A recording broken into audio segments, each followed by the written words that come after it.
Hello, Nagaa jirtu akkam oolte? nagaa akkam? Jirra abboo naguma akkami? Nagaa nagaa fidee immoo. Ayyeebboo akkamiisin baga nagaa taatan sinis? Naguma dhaqee dhibeen hin jettu naguma miti. Jirra rakkoon tokko iyyuu hin jirtu jaalaa kiyyaa. Wayin na dhibeennaan sitti bilbileena. Ayyee.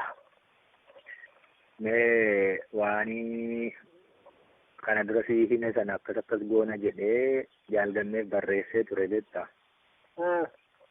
Inni silaa bilbila keessas bada namaan deebisuu gaafii donfoo fuudhedha, gaafii qannoon akkas na qabattedha, gaafii iddoo akkasii dhaqedha. Baay'ee na rakkisaa ture. Dhaamsa san kaa'ee fi hayyee waliin jennee sanumaan jalqabe garte. Sanumaan jalqabe egaa abdii dhabee yeroo dheeraa booddee akka ganama argadhe. Waan kanallee itti himee waan hin liqinfamnee fi wayii tokko natti himee egaa kun murtiimaa gochuuf dhiisuu gidduurraa filadhee ma dhiise.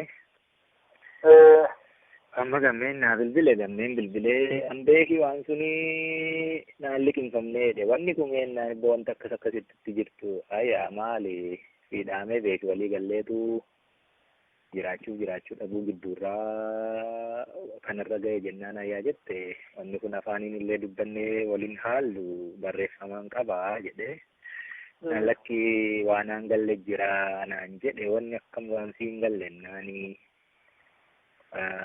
hamii tokko jira hamii immoo ana wan ifa naan taane hamii sun immoo wama ta'uufaa malaati jedhee nama wayiif bilbilii naan jedhe. Namsunii bilbilee hamii akkamii jennaan warra waraana walitti qabatee galuu fi kaampiitti natuuf walii yaamuu jira ka jettu diimtu ka gadhiise taatee beeknu nama wayii tokko waan akkasii jira jedhee nu gaafate. Kana naan liqinfamne dhagamneeni naan jedhee egaa gammee hubachiisuullee yaalee ani egaa namni na hubachuu hin dandeenye namni akkuma nama beekutti nama beeka yaaddee yerootti namni waan kun illee hin gallee fi naa galee natti fakkaateetu qabsoon kun itti fufuu qaba yeroo hin jedhetti amma haala ammaa keessatti sanuu nama hamma na ga'u iddoo tokko yaamee ani nan tokkichi waan hin qawwee namarraa hiiku kun akkamii hin beekne illee ena namaallee xureessa namni ammoo diinni wanti kun akka dheerattuu fi akka baddu fedhu sunis gadhiisuus mala garuu yoo gadhiise illee nutu wal hubataaf wal dhagaha malee akkanan turree waan kana deemaa erguman ganama abdiif bilbilee wanni kun immoo dhufee achirraa gaa jaalgammeen kadhibii immoo lafa guddaa mana to'annee jirru kana gadhiisuunis maal jedhe qabsoo keessatti beektaa yeroo jiraachuu hin dandeenye irra geessu keessumaa sadarkaatti amma waraanni keenyi gabaa qixa lamaanitti nama fayyaa lubbuun jiru giddatti qabsiisee gube keessatti ani qabsootti jirraa lafa harkaa qabnaa jedhees yaadaa hin jiru waan kana qabjooteetti yaadee irra deddeebi'ee mataa of dhukkubsee murteesse lafumaa ka'eellee hin jenne atis waan jetteetta. Atis sadarkaatti miseensa ta'ellee socho'a malee qabsoon daandii irraa maqxe jette walumaan jenneetu waan kanan furannaa laati jenne jaalaa kiyyaa ammoo namni nan hubanne egaa erga akkas taate waraana gosa afurtu jira jaalaa kiyya waraana loltuu bilisummaa waraana nyaaphaa waraana wallaalaa waraana immoo fedhii dhuunfaa isaa qofa nu keessatti guuttatu dammaqiinsa qabu du'a hin feene wallaalummaa fi karaa nyaaphaa sanarraan tarkaanfatee fedhii dhuunfaa ofii guuttatu wanni qabsoo irra jirtu harka tokkoo sana qofaa harki sadii immoo harka tokkoo kana liqimsee jira bilbilaan sirreessuu hin dandeenye wanti kun hedduun isaa karaa itti nam'ee haala mootummaa raafame adda addaa sana keessatti qawween iddoo irraa argamti hunduu rifeensa harkaa qabaa hunduu reenjerii qaba qawwee qabaa hunduu waraana bilisummaa oromooti hunduu yakka dalagaa oola. Kunutu biyya harkaa qabna kanatu lafa nu gadhiisusaa maalii jechuu jirra yoo taate kuni qabsoo keessatti yeroo itti yookaan diinni nama injifatee duuba nama deebisee haalli nama tammaate duuba deebi'uun yeroo itti immoo haalli diinaayyuu osoo hin taane ofii caccabiinsi rakkoo ofii keessatti uumamurraan duuba deebi'anii biyyaayyuu bahanii isa torbee tokko torbee lamaatti miti waggaa tokko waggaa lamaafuu zeerootti gad deebi'anii of suphanii deebi'antu jira. Kan keenya halkanuma tokkotti abjuu yaada waggaa 100 immoo gabrummaa majala jiraata. Waan guyyaa 100 karoorsee hojjechuu hin beeku waan guyyaa tokkotti fixutti fakkaata guyyaa 100 guutuu immoo achuma jira. Kanaaf wanni nu mudate kana yoo wal dhageenya kan itti fufnu taate yaada kiyya kana yoo wal dhageenya kan itti fufne taate garuu waraana uummata irratti yakka hojjetu uummata qabsoo kana gaggeessee bilisa baasee qajeelchuuf hin jiru kana qubanaa qabaatti jechuudha. Duuba edaa ati yaada kee guddoo gaarii ati immoo asin jedha. Ayyee. Amma hin gadda akka waasaafi guruupii tokkollee uumanii silaatii akka kiyyatti iddoo ati hin jirretti warra kana faana haasa'ullee seene. Ayyee. Ammoo neetworkii keessa hin jirtu yaa ta'e. Ayyee. Haasa'ame waan argitee mootummaa haasa'u fakkaata malee waan jaalli waliin qabsoo gaggeessu jaal jedhe wal waamu waan haasa'u fakkaata. Ayyee. Irraa ka'eeni guruupii sana keessaa yubba'e. Ayyee. Bayeeni ani bara gaafatama agarte gaafatama qabaa. Aangoo harkaa qabaa. Barri kun bara akka kaati barri in darbas hin dhufas akkasuma miti seenaa keessatti waan baay'ee argineerra. Dhugaa. Yoo akka kanaanii waan kana haa goonu eega jennee waan waliin jennu sun ija cubbuun kan laalamu taate. Ani waraana akkanaa hoogganuun barbaadu gaafatamas fudhadhee iddoo kana sanyii takkana godhaa jedheetoo gaafatama akka kanaatiin deemuu hin danda'u gaafatama yoo taate gaalgammachuun jaarsinni sun neetworkii keessa hin jiru yoo inni neetworkitti deebisatti illee nan hima ani nama biraarra maaliif hin jedhu waraana amma jiru kanaa fi akka amma jiru kanatti waraana kana ajaja waraana kana dura hin deemu gaafatamni kana abbootii hoogganoota waraanaa jiran hunda bilbila sinii kennaa sinin quunnamaa ofii keessanii qajeelchaa amma immoo dirqama harkaa qabaa dirqama sana mooraa sana immoo ijoollee baddaa gammoojii kunnoo kibba lixa walitti waamee ijoollee kana bineensa nyaachisu dirqama beeku yoo gallattise dirqama ijoollee kana waan nan xumuraa innaan xumure immoo siniifan gabaasaa kanaaf waraana amma beeki waraanni keenya shiftaa qulqulluu ta'e jechuun waraana bilisummaa Oromooti. Abboo shiftaan kaayyoo qaba, shiftaan naamusa qaba, shiftaanii naannoo irratti dalagu irratti of jiraachisuuf ofiifuu jecha nama keessaa baheefuu jecha shiftaan kabajaayyuu beekta. Shiftaan kabaja naannoo keettoo kaatee keessatti dalagu keessatti shiftaa waan hamtuun dalagu boo. Shiftaa jechuun hiikti isaayyuu warra abbootii lafaa warra nama cunqursu irratti saamicha isaan gaggeessan harkaa fuudhu jechuudha. Shiftaan hiika qaba boo. Waraanni bilisummaa Oromoo shiftaayyuu gahaa hin jiru. Kanaafuu ani kana keessaa harka kiyya baafadhee taa'aa jaarsallee qubanaa qabsiisii akkanaan taa'aa jedhee anaa taawwatu naa bilbilche.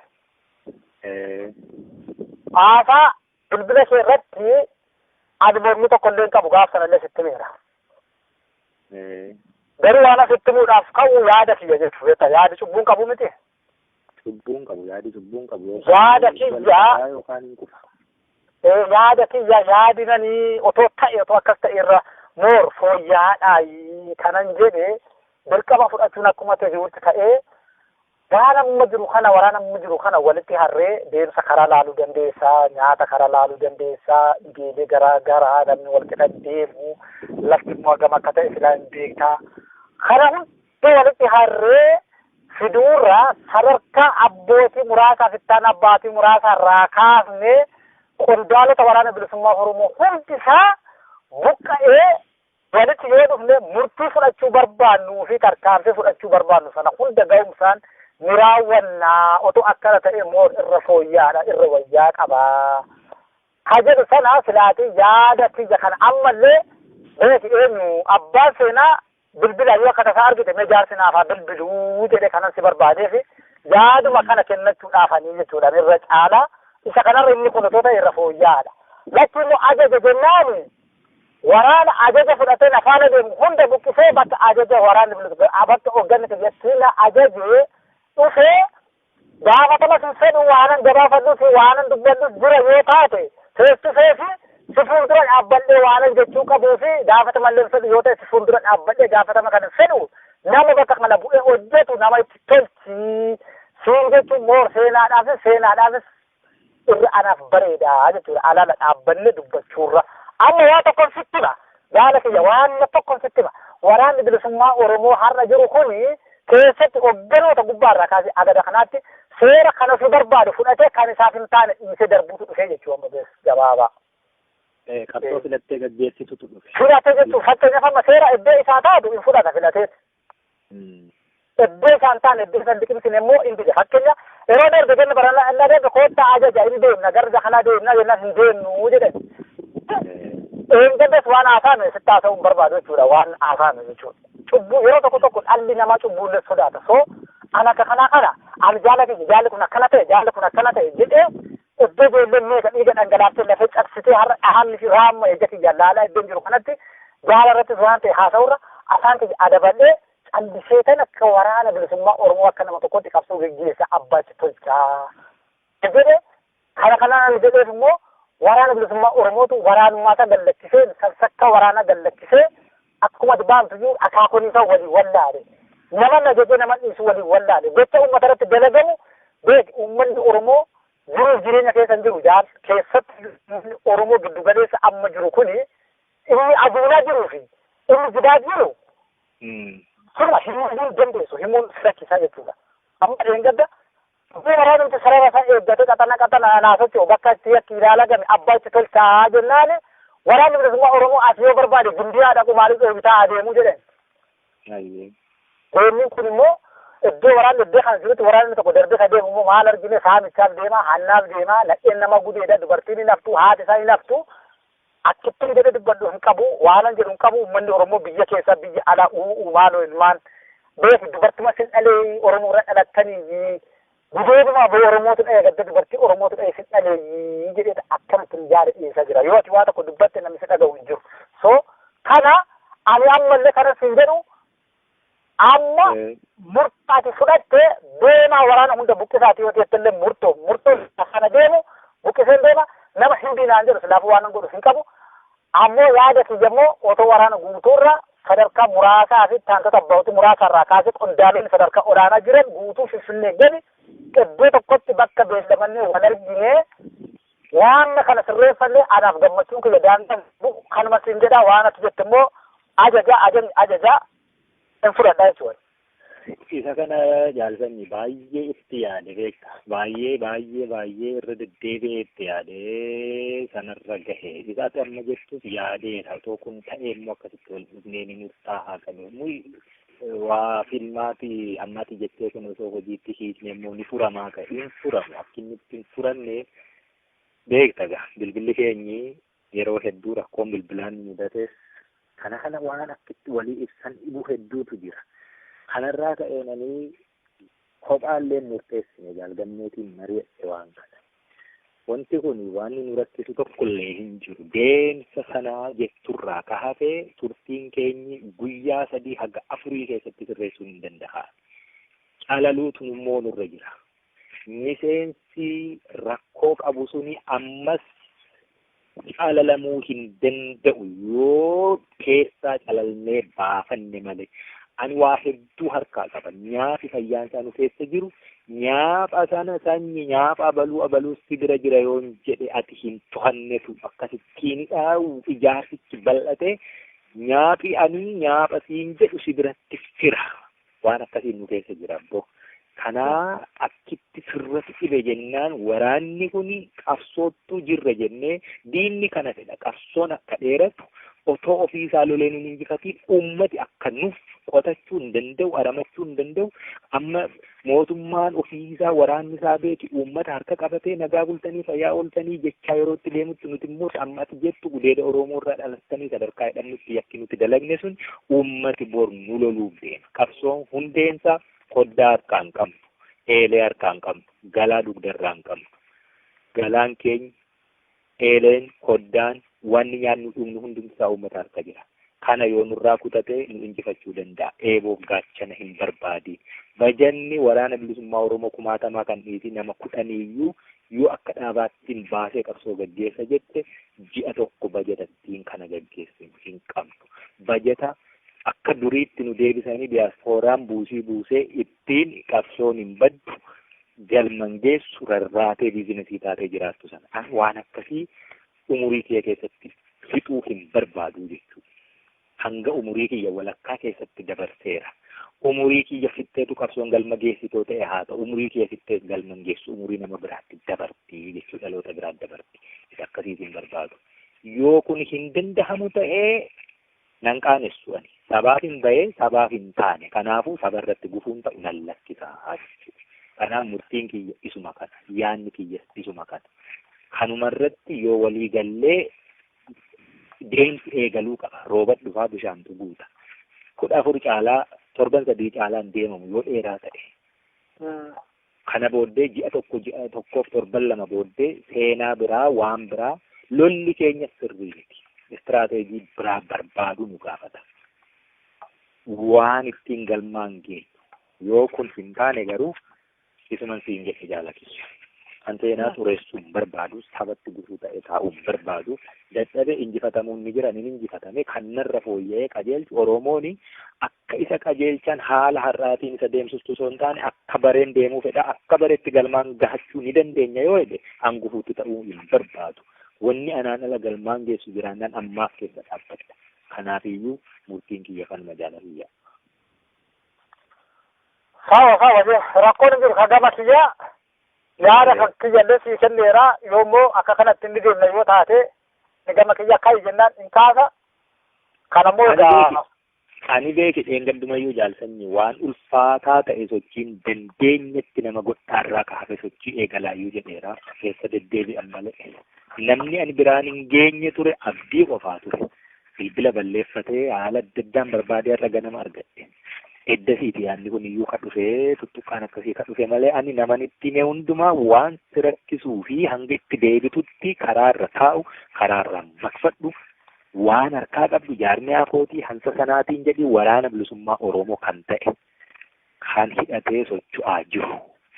Abbaa argatte karaarratti eessatti akka jaarmiyaa keessatti dabalata dhiisteen ofiin jechaa manitti mee jechuudha. haa ta'u ishee rakkoon hin jiru baay'ee neetworkitti deebitee miti amma kanarra. Eeyyee yooma balleessanii gaa malee iddoo ammayyuu reefum dhufte malee kaleessaa taateen jirtu jedhani ammatti baane egaa yoo jiraatte kanumarra na argadhu yoo isheen hin jirtu ta'e immoo sana kanaan si barbaada. Tole haa ta'u.